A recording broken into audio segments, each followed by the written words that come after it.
Hi, നമസ്കാരം. കഴിഞ്ഞ ദിവസങ്ങളിൽ മോഡി ഗവൺമെൻറ്റിൻ്റെ സുപ്രധാനമായിട്ടുള്ള 2 തീരുമാനങ്ങൾ നമ്മളുടെ പ്രതിരോധ സുരക്ഷാ മേഖലയുമായിട്ട് സംബന്ധിക്കുന്ന, അതിലെ ഏറ്റവും പ്രധാനപ്പെട്ടതെന്ന് പറഞ്ഞാൽ വളരെ കാലമായിട്ട് ഇന്ത്യയും അമേരിക്കയും തമ്മിൽ നെഗോസിയേഷൻസ് നടത്തിക്കൊണ്ടിരിക്കുന്നൊരു കാര്യമായിരുന്നു ഇന്ത്യ ഈ അമേരിക്കയിൽ നിന്ന് പ്രിഡേറ്റർ ഡ്രോൺസ് മേടിക്കുന്ന ഒരു കാര്യത്തെക്കുറിച്ചുള്ളത്. അത് ഈ കഴിഞ്ഞ ദിവസം ഇന്ത്യയും അമേരിക്കയും തമ്മിൽ India 31 predator drones Indian armed ഫോഴ്സസിന് മേടിക്കാൻ വേണ്ടി അമേരിക്കയുമായിട്ടുള്ളൊരു ഡീല് സൈൻ ചെയ്തിട്ടുണ്ട്.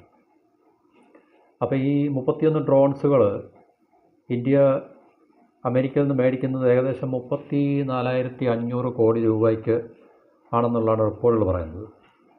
അത് കൃത്യമായിട്ടുള്ളൊരു ഫിഗറല്ല. 30,000 മേളിൽ കോടി രൂപ എന്തായാലും തീർച്ചയായിട്ടും ഉണ്ട്. അത് ചിലയിടത്ത് 31 പറയുന്നു, ചിലത് 34,500 പറയുന്നു. അത് ബില്യൺ ഡോളേഴ്സിൽ വരുമ്പോൾ അറൗണ്ട് $4 ബില്യൺ വരും US ഡോളേഴ്സിൽ. ചിലത് 3.1 3.9 എന്നൊക്കെ പറയുന്നുണ്ട്. എന്തായാലും 30,000 കോടിക്ക് മുകളിലായിട്ട് ഏകദേശം 34,500 അല്ലെങ്കിൽ 35,000 കോടി രൂപയ്ക്കുള്ളിൽ വരുന്നതാണ് ഡീലിൻ്റെ ആകെ തുക എന്ന് പറയുന്നത്. 31 പ്രിഡേറ്റർ ഡ്രോൺസ് എന്ന് പറഞ്ഞു കഴിഞ്ഞാൽ അവിടുത്തെ ജനറൽ ആറ്റോമിക് എന്ന് പറയുന്ന ഒരു വമ്പൻ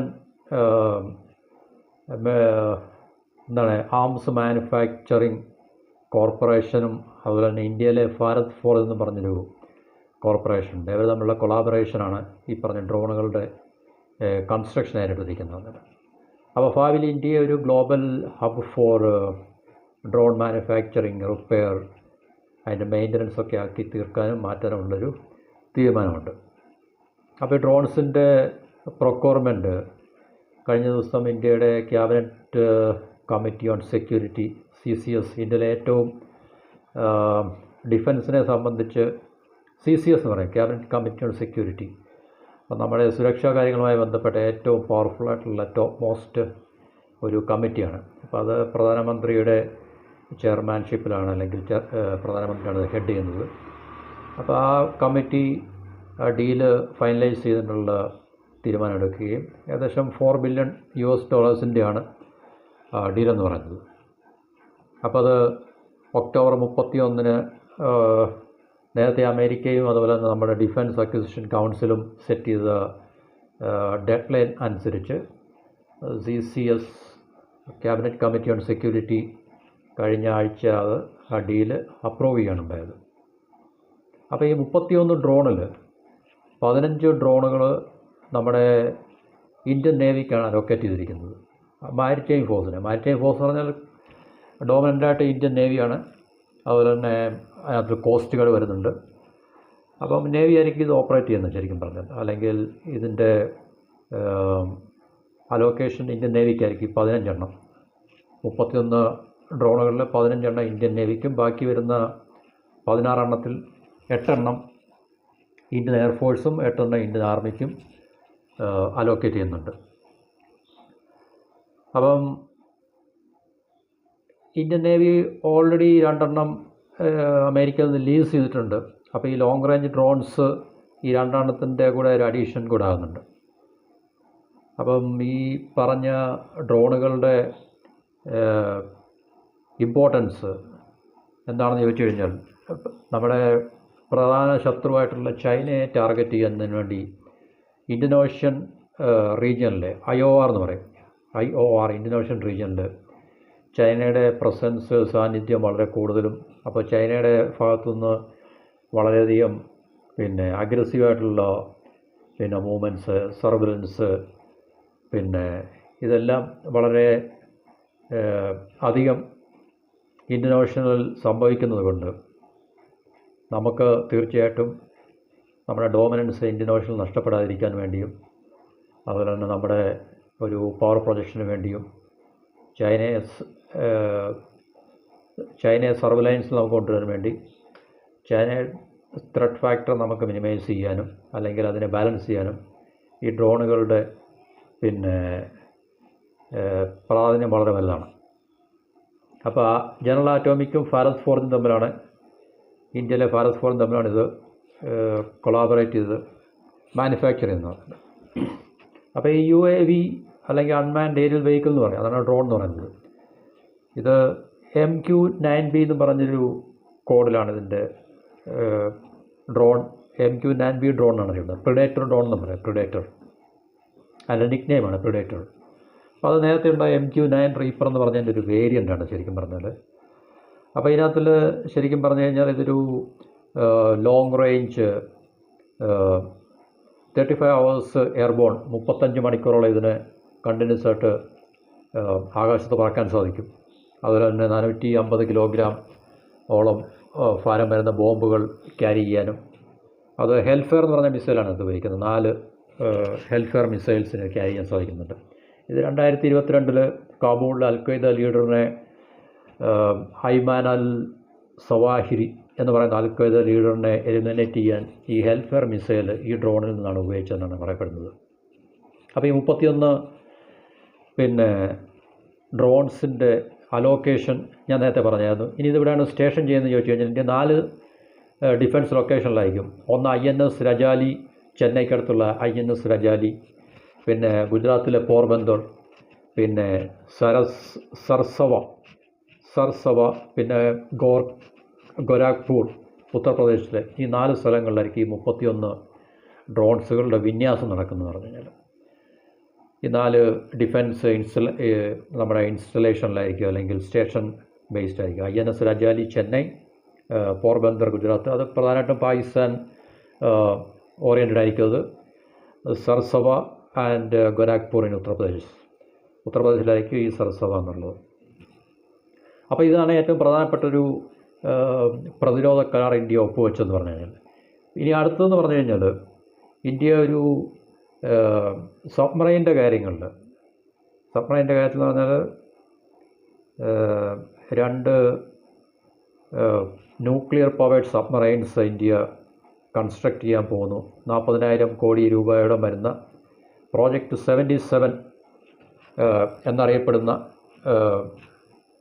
ഒരു കോഡ് നെയിമിൽ അറിയപ്പെടുന്ന ഇന്ത്യയുടെ ഈ സബ് സർഫസ് ഫ്ലീറ്റിലേക്ക്, സബ് സർഫസ് എന്ന് പറഞ്ഞാൽ വെള്ളത്തിനടിയിലുള്ള സബ്മറൈൻ ഫ്ലീറ്റിൽ ഇതിലേക്ക് 2 nuclear attack submarines nuclear bombs ഉണ്ടെന്നല്ല, ന്യൂക്ലിയർ പവേർഡ് ആയിട്ടുള്ള സബ്മറൈൻസാണ്.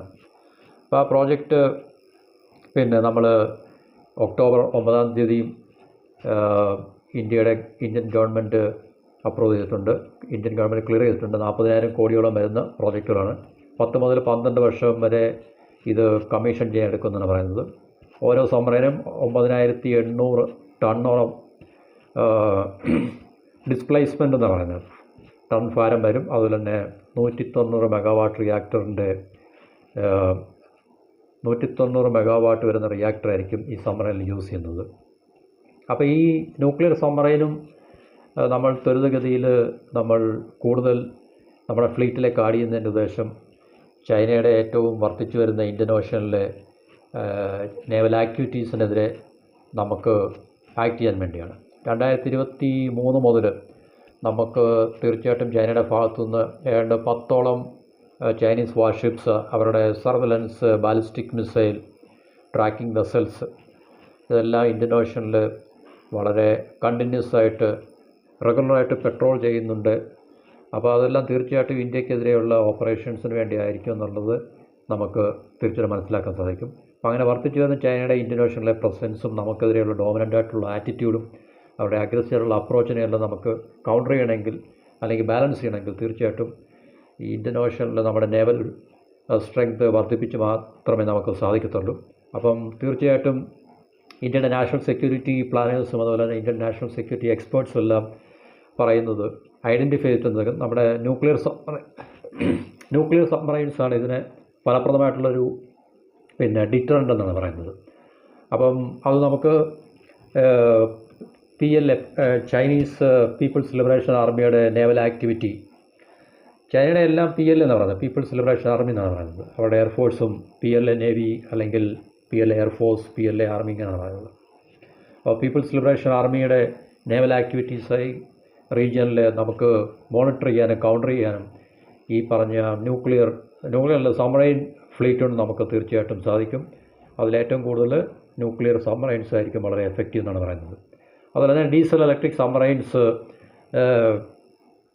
ഈ ന്യൂക്ലിയർ സബ്മറൈൻസ് ഡിപ്ലോയ് ചെയ്യുന്നതിന് അതിനോടൊപ്പം തന്നെ ഇന്ത്യൻ നേവീസ് ഓൾസോ പ്ലാൻ ചെയ്യുന്നുണ്ട്. കാരണം ഡീസൽ ഇലക്ട്രിക് സബ്മറൈൻസിൻ്റെ ഫ്ലീറ്റും വർദ്ധിപ്പിക്കാൻ വേണ്ടി അതിനുവേണ്ടി 23,000 കോടി രൂപയുടെ പ്രോജക്റ്റ് 75 എന്ന് പറയുന്നത് ഇന്ത്യൻ ഗവൺമെൻറ് അപ്രൂവ് ചെയ്തിട്ടുണ്ട്. അപ്പോൾ അത് കൂടുതലും നമ്മൾ ഫ്രാൻസിൽ നിന്നാണ് നമ്മൾ സ്കോർപിയൻ എന്ന് പറയുന്ന സബ്മറൈൻസ് നമ്മൾ കമ്മീഷൻ ചെയ്തിട്ടുള്ളത്. അപ്പോൾ അത് ഫ്രാൻസും ഇന്ത്യയുമായിട്ടുള്ള സബ്മറൈൻ രംഗത്തെ ബന്ധങ്ങൾ വളരെ സുദൃഢമാണ്, വളരെ ശക്തമാണ്. അപ്പോൾ കൂടുതൽ സബ്മറൈൻസ് ഫ്രാൻസിൻ്റെ ഭാഗത്തു നിന്ന് നമുക്ക് ലഭിക്കാനും അവരുടെ ഹെൽപ്പുകൾ കിട്ടാനുള്ള സാധ്യതയുണ്ട്. അപ്പോൾ ഇന്ത്യ കൂടുതൽ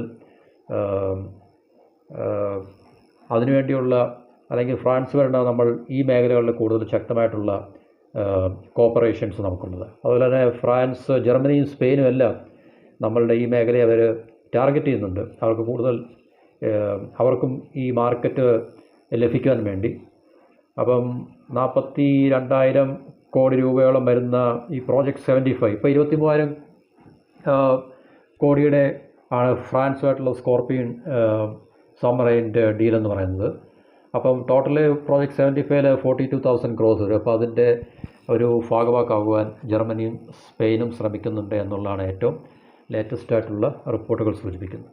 അപ്പോൾ ഇത്രയാണ് നമ്മൾ ഈ അടുത്ത സമയത്ത് മോഡി ഗവൺമെൻറ് നമ്മുടെ തന്ത്രപ്രധാനമായിട്ടുള്ള പ്രതിരോധ അതുപോലെ തന്നെ സുരക്ഷാ മേഖലകളിലേക്ക് എടുത്ത സ്റ്റെപ്പുകൾ. അപ്പോൾ ഇത് തീർച്ചയായിട്ടും ഇന്ത്യൻ പ്രതിരോധത്തിൻ്റെ കൂടുതൽ ശക്തി പകരുന്നുള്ളതിൽ സംശയങ്ങളൊന്നുമില്ല. അപ്പോൾ മറ്റൊരു വിഷയമായി അടുത്ത വീഡിയോയിൽ കാണാം. നന്ദി, നമസ്കാരം.